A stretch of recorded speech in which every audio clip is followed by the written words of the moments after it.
In November 2021, Rivet Games released their West Cornwall Local add-on for Train Sim World.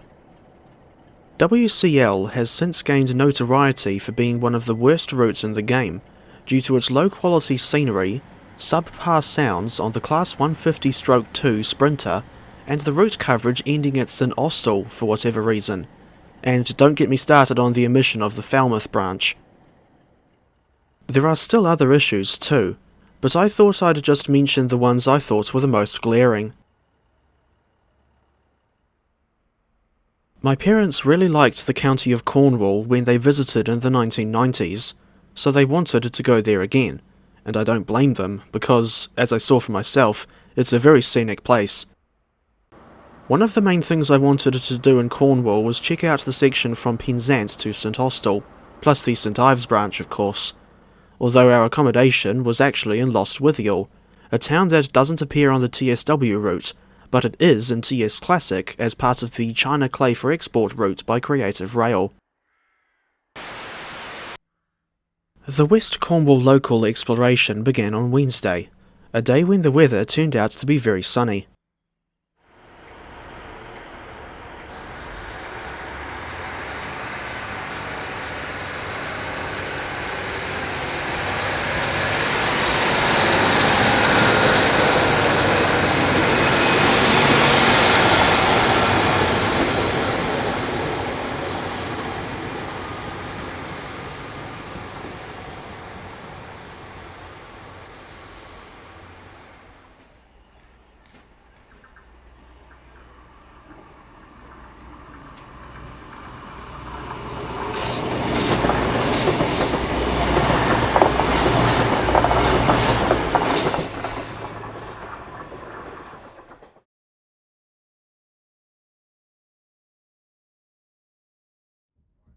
Later, I started the journey to Penzance aboard a Class 800, initially getting off at Camborne Station.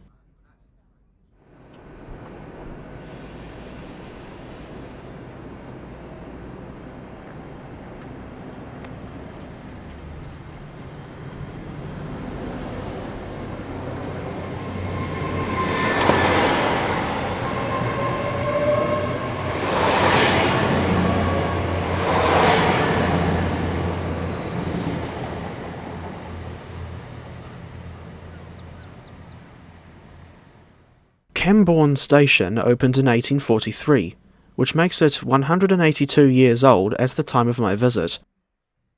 It was borderline surreal to be at this station in real life, given the fact that I recognised it from TSW, and seeing the crossing in real life reminded me of just how bad Rivet's depiction looks in the game. For comparison, here's what Rivet's depiction looks like.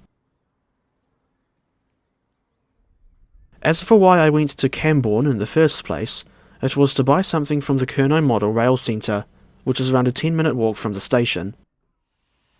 At the shop, I bought a model that I'd wanted for a long time.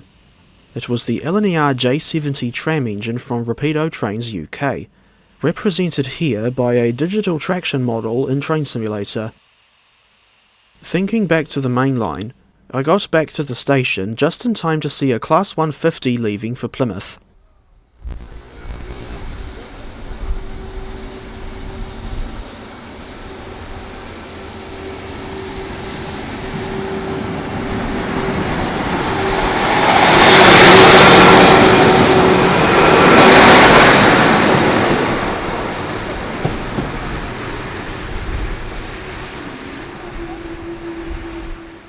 And while the 150s are on my mind, let's compare the prime mover sounds of her TSW counterparts with the real thing.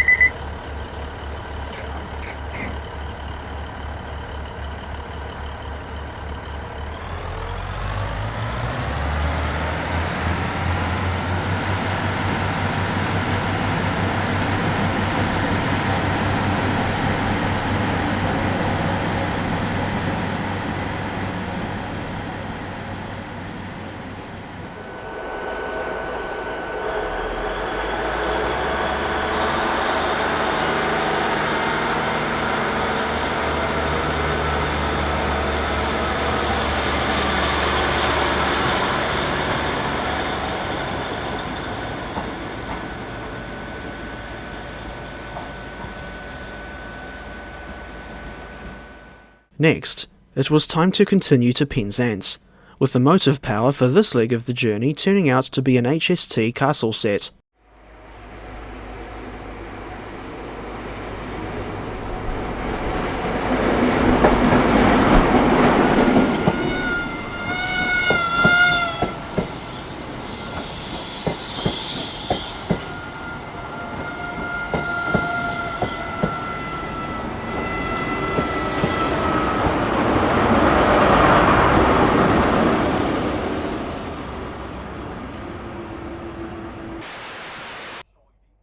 I thought it was most appropriate to arrive in Penzance aboard an HST, although the Plymouth to Penzance local services are not as glamorous as the top-link intercity services these things used to run. Considering their age, I'm surprised that any of the iconic Class 43 HST sets are still in service. The so-called Castle sets are short-form HSTs, with only 4 coaches instead of the more traditional 7 or 8. At the time of filming, at least 3 HST Castle sets were still regularly assigned to local services between Plymouth and Penzance, along with an evening service continuing past Plymouth and all the way to Exeter.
Incidentally, the Castle sets no longer have a buffet or any first-class seats. They're standard class throughout these days.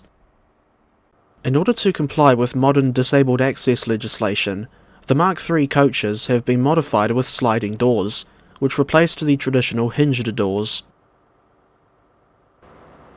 For the time being, I'll leave you with a comparison shot between real life and a train sim world, as well as footage of another HST Castle set arriving at and departing from Penzance. Incidentally, I wasn't the only rail fan at the station to see these famous machines.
After the Class 802s arrived, it was time to go and explore the St Ives branch.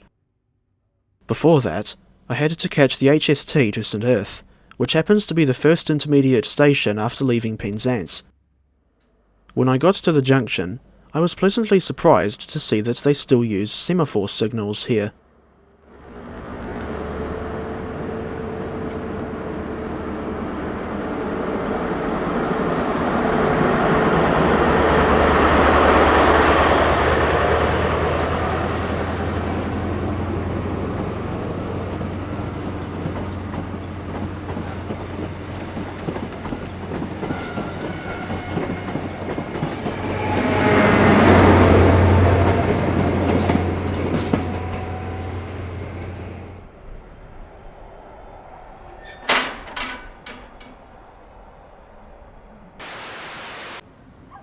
St Erth Station first opened in 1852, with the St Ives branch following in 1877.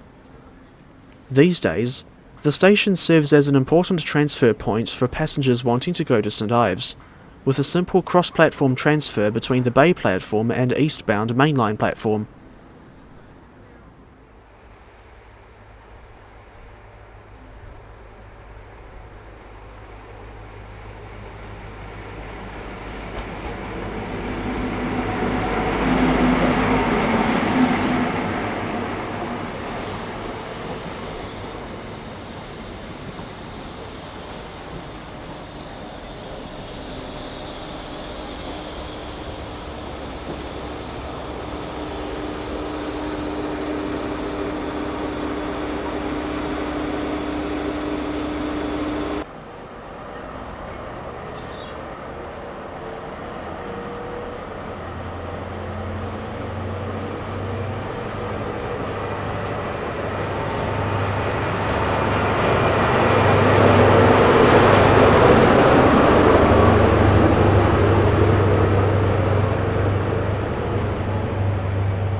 And here comes the train that'll take us to the seaside.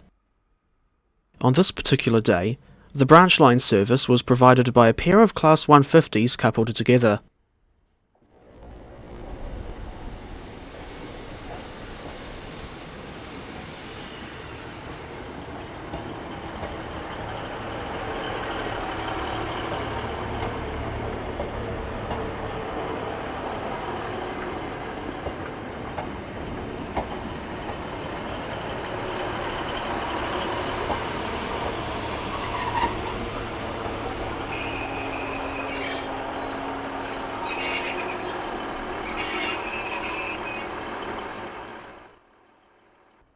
Services on the St Ives branch run every 30 minutes in each direction, which results in the train having very short layovers at each end of the line. As you'll see in the footage, the scenery gets better and better as you get closer to Carbis Bay and St Ives.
There were a decent number of passengers on this service and the return trip.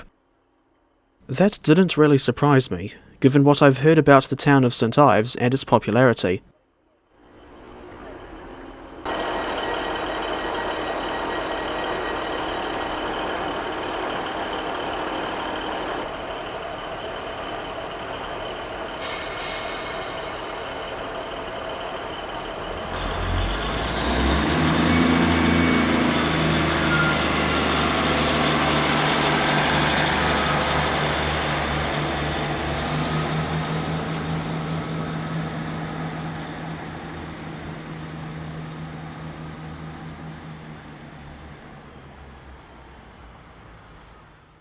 As it turned out, I didn't have time to go and explore the town, so I just stayed around the railway station. That didn't bother me too much because you can still get a good view of the sea from the station. And luckily, there was a small building nearby that serves as both a cafe and ice cream shop, from which I got this toasted sandwich for £7.75, or $17.57 NZD.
For the journey back to St Earth, I decided to film the view out the window from the opposite side to where I sat for the outbound journey. Ordinarily, the train only calls at Carbis Bay, but this time she also stopped at Leyland.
The situation with Leyland Salting's station is a bit unusual, in a sense. These days, it only gets a very limited service, once a day in each direction, but it wasn't always like that. The station opened in 1978 alongside a park and ride facility for people travelling to St Erth, but the facility was closed in 2019 after its replacement opened at St Erth.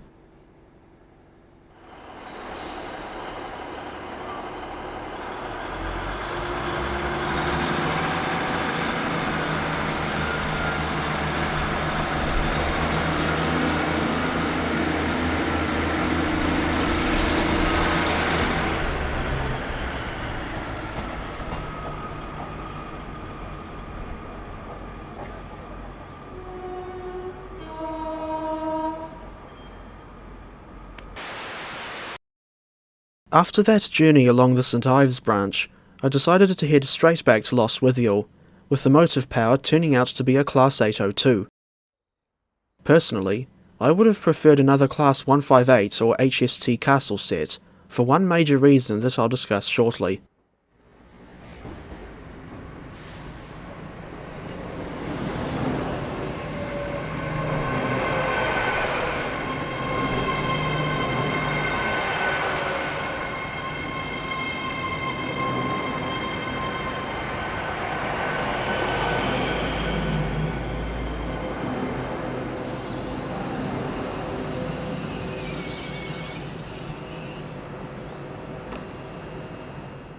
This journey from St Erth to Lostwithiel was the longest single train journey that I made in the UK, at around 1 hour. Just my luck, and it ended up being aboard a Hitachi IET, whose seats have a pretty bad reputation, and I can understand why. I thought the seat backs were of an awkward shape, which probably explains the back pain I had later, and it didn't help that they had sod-all padding. The seats on the HST and Class 158 are much better by comparison. Come to think of it, it wasn't just the IETs. Numerous other modern trains that I rode on, such as the Class 197, Class 700, Class 777, and Class 717, had poor seats too. Why is that sort of thing so damn common amongst modern UK trains?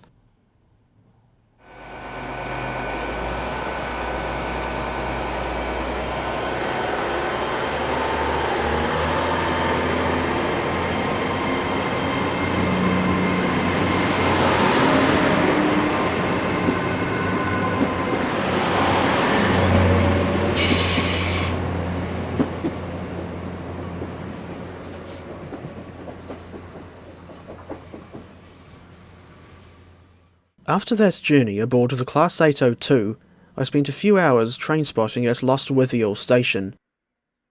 Watch this space for an eventual dedicated video with all the footage that I recorded in this little town.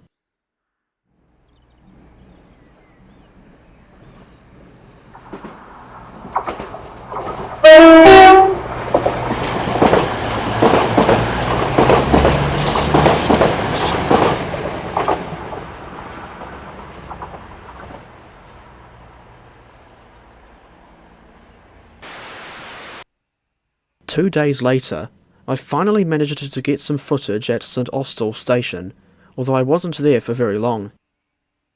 While I think the station is nice enough, especially with that building on Platform 2, Rivet's decision to cut the route coverage here in Train Sim World still doesn't make any sense to me, for the simple reason that this is not a major station, unlike Plymouth.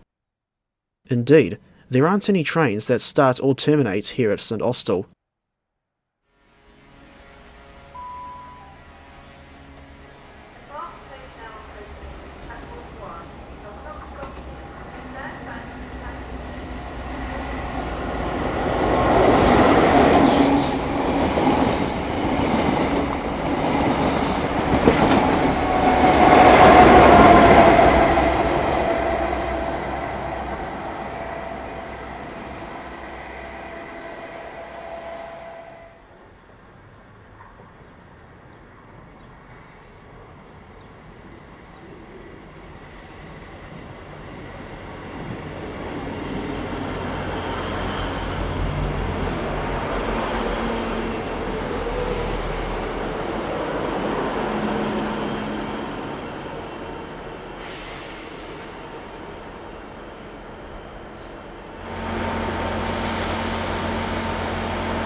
And I think that's it for our exploration of West Cornwall Local in real life. If anything, seeing what the real county actually looks like has reinforced my belief that the scenery on Rivet's route in TSW is pretty bad. The same goes for their rendition of the Class 150/2 Sprinter, especially now that I've finally seen, heard, and ridden aboard these units too. Speaking of which, watch this space for my eventual video about the Lou Valley line, which will prominently feature 150-233,